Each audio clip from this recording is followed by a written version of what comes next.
About 6 months into COVID, in June 2020, I developed an irregular heartbeat. It felt like a drunk hamster on a wheel had taken over my chest.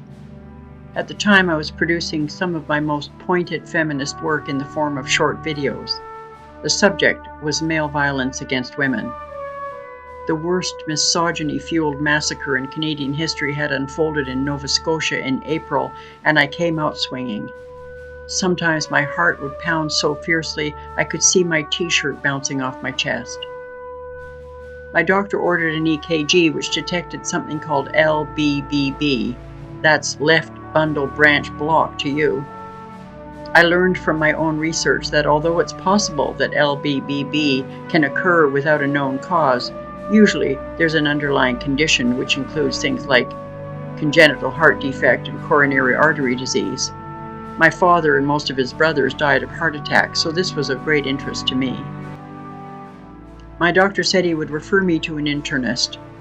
When several weeks had gone by and I still hadn't heard anything, I called the internist's office, and a very irritated female gatekeeper told me the referral had never arrived. Meanwhile, the ruckus in my chest was not abating. I arranged to pay for a private echocardiogram, and when I realized that I would have to get a referral from my doctor, I felt a distinct dread. I worried he would feel I was going around him. I worried it would affect my health care under his watch. I worried I wasn't being nice. I was 70 at the time, but I might as well have been a girl asking an angry dad for something. My echocardiogram showed nothing untoward. I stopped producing the video series about male violence against women, and eventually my heart settled down. It was fear that had caused the disturbance all along. Fear of not being nice. I still deal with it. When December 6th rolls around each year, the anniversary of the 1986 Montreal massacre, when 14 young women were shot and killed by an anti-feminist man, our local newspaper often asks me to submit a guest editorial.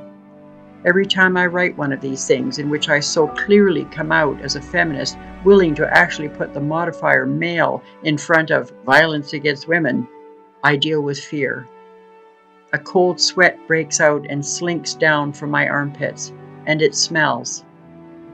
Apparently, our underarms secrete about 30 times more sweat when we are under stress, and this particular sweat tends to be thicker and richer in proteins and lipids, which combines with the bacteria normally present on our skin to produce the familiar odor. I can smell it now as I write this.